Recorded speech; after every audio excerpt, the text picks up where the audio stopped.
First play we're going to look at, 2nd and 2, one of the Patriots' first offensive plays. What's going on, everyone? Mike Kadlick, Taylor Kyles here for CLNS Media inside the New Balance Athletic Center as the Patriots just wrapped up practice here outside Gillette Stadium. A Monday practice here, 2 practices before the Patriots head to Cleveland for preseason game number 3. A lengthy attendance list after Saturday night's game. I don't know why they had a Saturday night preseason game. That was kind of odd. I know we talked about it a little bit. I know some people complained. Our guy Mike Giardi here. I would never complain about covering the sport I love. I don't care the day. I'll do it on nose day. First home Patriots preseason game on a Saturday since 2006. So a long time they've done it, but that's why I call it. We were there for history. That is true. Yeah, history. What an honor. History-making night as the Patriots took down the Eagles. But back on the practice field before this week's game in Cleveland, a lot of attendance items to get to here. First and foremost, a long absence list. Harold Landry. CVS receipt over here. Yeah, sorry. Seriously. No, you're good. It's very, very. It's a long CVS receipt. Harold Landry not out here. Craig Woodson, Bryce Behringer, Kobe Prentice, Jim Miller, Lan Larison, Kenneth Harris, Brendan Schooler, Marcus Bryant, Xavier Holmes, Khalil Jacobs, Mekhi Butler, Lorenz Metz, Ben Brown, Corey Durden, all did not participate. A handful of those guys, including Metz, Craig Woodson, and a couple others, were working off to the side with trainers, so it didn't look like Lan Larison, I believe, was in that mix as well. Xavier Holmes as well. It took us a while to figure out who it was. Yeah. So a handful of guys working, so looked like they could be closer to return, and then some other people. But either way, a long list of absences. However, Christian Gonzalez was one who did return. We mentioned that a little bit here on a video on the channel, but good news on the Gonzalez front. Mike Vrabel was asked before practice today if Gonzo would be coming back. He said yes, he's returning from the return to play protocol. He was out there, practicing full. What did you see from number 0 today? Picked up where he left off during one-on-ones. He had a route where he went right up against A.J. Brown. Now, A.J. won early in the rep. Drake May kind of put the ball a little short. I wasn't sure if it was going to make it to A.J. Brown, but Christian Gonzalez turned around, undercut it, almost intercepted it, but couldn't totally bring it in. And then there was a 2-on-2 play where Pop motions into a stack. He ends up running across the field. Christian Gonzalez picks him up, bats the pass down. One of the only times this summer I've actually seen somebody break up a pass intended for Pop Douglas. So during team, I don't believe that Christian Gonzalez was thrown at much, if at all. Not that I noticed, at least. So, same old from number 0, and hopefully gets his bag pretty soon. Yes, he should be getting that bag. So that's actually, and I'm glad you mentioned that, because was wondering what his participation would look like today. We mentioned it was in full. So, I mean, that tells me it was truly injury related and not sort of this pseudo hold in, hold out that we were thinking, because if he was trying it, either A, the contract would be coming soon, we probably would have heard it by now, or he really was just injured and not trying to hold out to get his money. So, and to be fair, that's what Vrabel said. Every day that he was out, he continued to reiterate that this was an injury situation, not a contract situation. Definitely. So Gonzalez back. We'll see when he ultimately gets paid, but good news, he was back on the field. A couple new guys as well, punter Matt Hack and interior offensive lineman Jack Conley here on the field. Bryce Behringer was hurt in that preseason game. He had a couple of punts on the first couple of possessions for the Patriots. Baron Morton comes in, as we know, and took over those duties. So Hack was out there, Conley was out there, and a couple other sort of in-practice attendance notes, not attendance, but depth positional notes.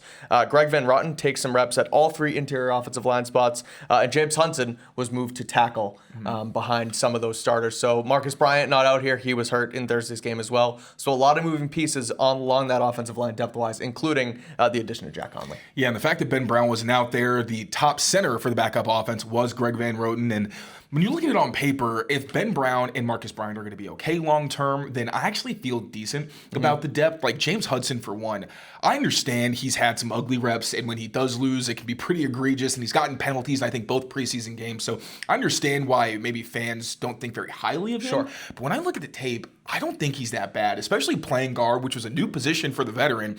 I thought for the most part, like we had criticized him after the postgame show for not handling stunts well. When I look back at the tape, I actually didn't feel that way. I thought there was one where he and Demetrius Crownover kind of missed it, but for the most part, his head was on a swivel. He was able to find whatever the threat was that was coming in his area. So I actually have thought that James Hudson's been solid. And even as a run blocker, the way he's able to get to the second level doesn't give a whole lot when he's assisting at the first level and trying to displace linemen.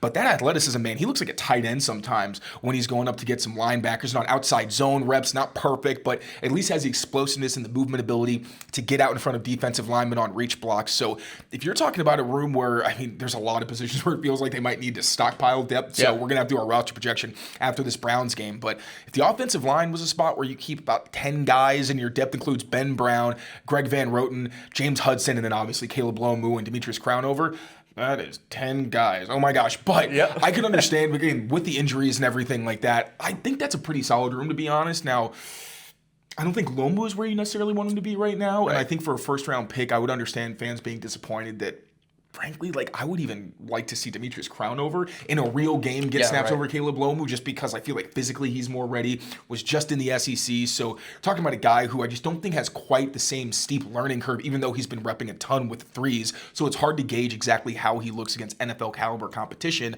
But I will say, and I know that depth has been a major topic of discussion. Yeah. And that makes sense, especially on the interior without Ben Brown. But as we figure out what that situation is and get more clarity, if all those guys are healthy, I really wouldn't mind that 10-man group. I think you got some young talent, you got some veterans who know what they're doing. On the depth concerns angle, we'll talk about Vrabel's comments a little bit in just a second. We have some sort of thoughts on what he said on the radio earlier this morning. But running back. So Larison was out today. Jay Miller was out today. TreVeyon Henderson leaves with an injury. Yeah. Very slippery field outside Gillette Stadium. Guys every drill. Tripping all over the place. Drake May ate shit at one point. It's kind of not good to see. So a lot of guys were asked about it after practice, said it's stuff they just have to deal with. But with Miller out, with Larison out, and then Henderson going down, it's thin at running back once again. Yeah, you basically have Ramondre Stevenson, Hassan Haskins, and Reggie Gilliam and Jack Wessover, if you want to count them in that group. Tanner Arkin's been a fullback. But I mean, they were really short on ball carriers. At one point, it was just Ramondre Stevenson getting all of those reps, which obviously you understand because they don't really have the bodies. So that was a room that I thought we all kind of agreed had some pretty solid depth once they did add Hassan Haskins, and we saw how he looked as a back. Lan Larison looked much better in the last preseason game, so you just got to hope those guys aren't out long. We don't like to speculate on injuries, obviously, but the current state of that room, with us not knowing what exactly is going on with all of those injuries, looking a little bleak right now. It was. So Henderson left, looked like a right ankle / foot situation. He did end up getting off the field under his own power. He worked with trainers and then left and didn't return. So, again, don't want to speculate too much. Looked like he should be okay, but we'll just never know until we actually get some news. So we'll keep tabs on that there. The one in practice, in-game scenario situation we saw at the end of it was a 1-minute drill. Patriots offense goes up. I'll let you kind of walk us through it, but Drake May ends it with a touchdown, and on the other side, we had John Saunders once again coming down with an interception. What did you see on those 1-minute drills? Yeah, so first, I mean, Hunter Henry acknowledged that this was a big red zone day after the joint practices they had, specifically the second, where some people were upset that we were critical of the offense and saying that things really slowed down and they started to struggle towards the end. Mike Vrabel said the same thing when he was on the Greg Hill show. So the red zone was going to be a major area of emphasis today and has been throughout the entire offseason. Hunter Henry said he thought they actually did really well in those situations. Now, to be fair, there was a lot of 7-on-7s during those periods, and it was a lot of drills that just seemed a little bit slower paced. But hey, if you got to get down to the fundamentals and just get the execution right, that's fine. But during that 1-minute drill, the offense started, I think, around the 40-yard line. They were already past midfield. Drake May just took what the defense gave him a couple times, quick throws. I believe one was to Pop. I believe another was to A.J. Brown on a quick out, and then winds up scoring, spikes the ball, and then throws a beautiful wheel to Ramondre Stevenson against Robert Spillane. Corner of the end zone, Ramondre tracks it over his shoulder. Kind of bobbled it at first, but then wound up bringing it in. He's been uncoverable on those wheel routes. As long as the ball is accurate, he's been very, very efficient going downfield and catching the football, so that's how that drive ended. Then backup offense comes in, kind of clunky. I think they had a penalty. It just didn't look great. And then capped it off with John Saunders' latest interception. I think that's his fifth of the summer. Kevin Byard noted, I know some people were confused by his comments last week saying that turnovers are a thing you can't teach or you can't coach. And he kind of clarified that a little bit today, just saying that there's something about the instincts. And when I asked specifically what it is about John Saunders that stood out to him in that capacity and what allows him to not just be in position to make these plays, but then finish, he said John Saunders doesn't panic when the ball is in the air. And that's something you see a lot, especially with defensive backs. That's why they don't play wide receiver, because that ball's in the air, and a lot of the time they get excited, they clap the ball, they don't know exactly how to catch it, they can't track it. There's a lot of things that go into it, but John Saunders has been a natural. I can't remember a turnover opportunity this summer that he didn't take advantage of, so really cool to see him continue to develop. I saw him also mixing in with the starting defense in some big nickel packages. Now, Craig Woodson wasn't here, obviously, but it does seem pretty locked in that Del Pettis is going to be that third guy with John Saunders really making a push for that fourth spot. And I'm excited for our next roster projection because it's going to be a lot tougher than it was when we last did this. There were a lot of guys where the perception has changed, either stock up or stock down. Right. So, but John Saunders just continues to impress and getting a lot of love from the veterans. Yeah, he's definitely making a mark here and making his best case to make that roster. Roster cuts are due this coming Sunday, the 30th. We'll obviously do our annual live show for that when that comes out, but then also, as you said, a roster projection to take a look at where things stand after the Cleveland game. So that was practice today. We do want to talk a little bit about the depth concern storyline that has bubbled up since Thursday's game. So we'll touch on that in just a second. But before we do, a quick word from our friends over at Prizepicks, because as you know, this episode and every episode of Patriots Daily is powered by our friends over at Prizepicks. It's a scorching hot sports summer, and you can make all of your picks on Prizepicks. Women's basketball, baseball, golf, and of course, football's preseason is here on Prizepicks. You got big tennis slams, golf as well, as I mentioned, and there's no better place for all of your summer sports picks than on Prizepicks. Football's preseason, it's here, and there's no better place to run your game than Prizepicks, America's #1 sports picks app. We got star players on new teams and a rookie class ready to take over, all while teams get ready for the biggest football season yet. Patriots taking on the Browns on Thursday night. We'll have picks for you there. We'll see who ends up playing. Doesn't look like there's going to be a ton of starters, but Prizepicks will still have numbers for you guys put together in your lineup. So if you want to follow along, all you got to do is download the app today and use code CLNS to get $150 instantly in lineups if you win your first $5 lineup. Again, just download the app today and use code CLNS to get $150 instantly in lineups if you win your first $5 lineup. Prizepicks, America's #1 sports picks app. All right, depth. Vrabel asked about it on Thursday, says that they don't have a deep team. And everyone throws a tizzy, naturally, saying, is this a shot at the front office? Is Mike Vrabel saying, Elliot Wolf needs to get us more talent here, blah, blah, blah. Vrabel nipped that in the bud today several times, spoke on radio this morning, talked to us as well, said there's no front office, there's no back office, there's the Patriots, they all work together to put this team together. Did mention on the radio as well that they want to develop their late round picks and noted specifically the interior offensive line, the special teams linebackers, as well as their edge guys. So, looking back since Thursday, what's kind of gone on over the last couple of days, what do you make of these latest comments from Vrabel surrounding the depth concerns? I mean, he's right. In the interior, without Ben Brown, there really was a pretty big sore spot. That's why you add Jack Conley, just so you have a body there who has experience in the system and could probably pick things up a little bit more quickly. But the linebacker position specifically, I think we already knew that edge was going to be an issue, and a lot of that was okay. How quickly is Gabe Akis going to be able to acclimate and kind of get into the mix of things? And look, we've mentioned he's had his moments, but he does not look like a guy that you can consistently rely on as your third edge rusher. He's still learning. I think a lot of it's just going to be time on task. So maybe halfway through the season we're talking differently, but just Draymond Jones and Elijah Ponder as the guys, I'm just not super comfortable with.